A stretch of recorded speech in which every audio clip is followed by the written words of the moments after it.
Bismillahirrohmanirrohim.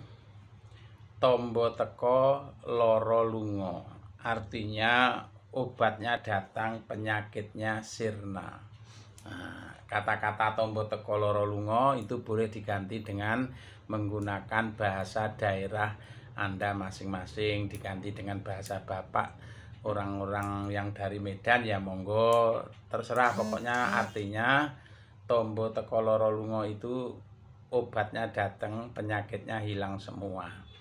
Nah, penyakit apa yang akan saya bicarakan hari ini adalah penyakit yang namanya sinusitis, migrain, flu menaun, kemudian amandel, kemudian sering sakit kepala. Nah, itu penyakit-penyakit seperti itu bisa diobati dengan cara yang namanya gurah. Kemudian yang sesak napas di saluran pernapasan, itu terganggu adanya dahak yang menyumbat di hidung sehingga napasnya tidak bisa longgar. Nah, itu semua bisa diobati bisa dibantu proses penyembuhannya dengan cara gurah. Gurah itu salah satu pengobatan alternatif, kalau sekarang disebut namanya hatra. Caranya gurah itu dengan cara meneteskan cairan serigugu, namanya itu ada pohonnya, selama 1 jam ya kurang lebih Anda tengkurap, itu nanti dahaknya keluar semua, sehingga setelah selesai digurah itu nafasnya menjadi longgar. Lah kenapa orang kok bisa pilek, flu dan lain sebagainya tadi?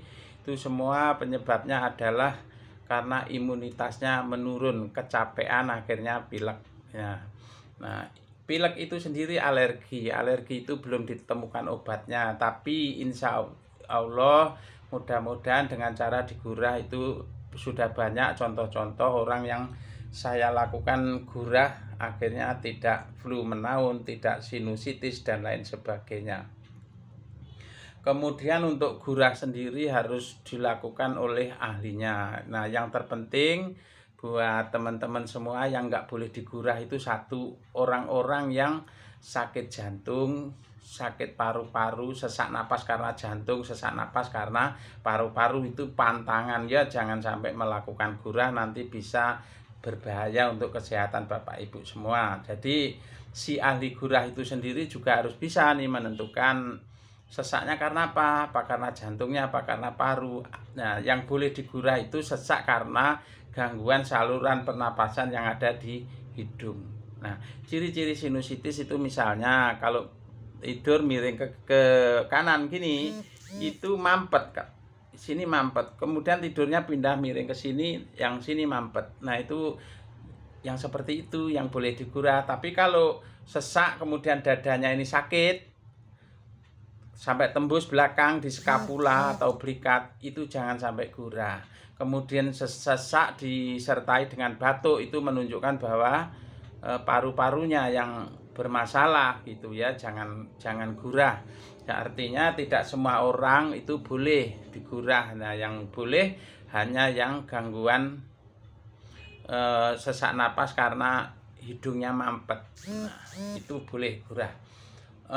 Kemudian setelah orang digurah tadi, yang dirasakan biasanya nafasnya itu langsung longgar, kemudian tidur juga bisa menjadi lebih nyenyak karena O2 yang masuk ke paru-paru itu tidak ada hambatan.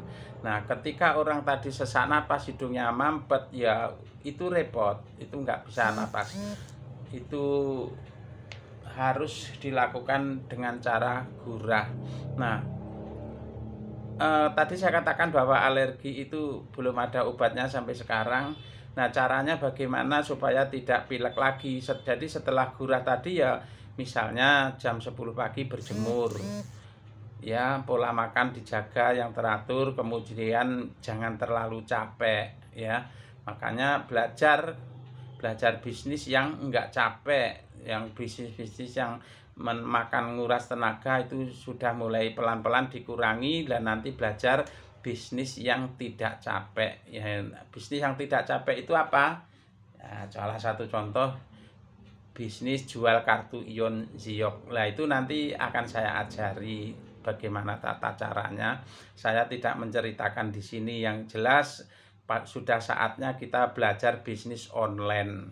Nah, bisnisnya apa nanti bisa Japri. Kemudian kepada semuanya yang mungkin punya keluhan seputar pernapasan bisa konsultasi saya.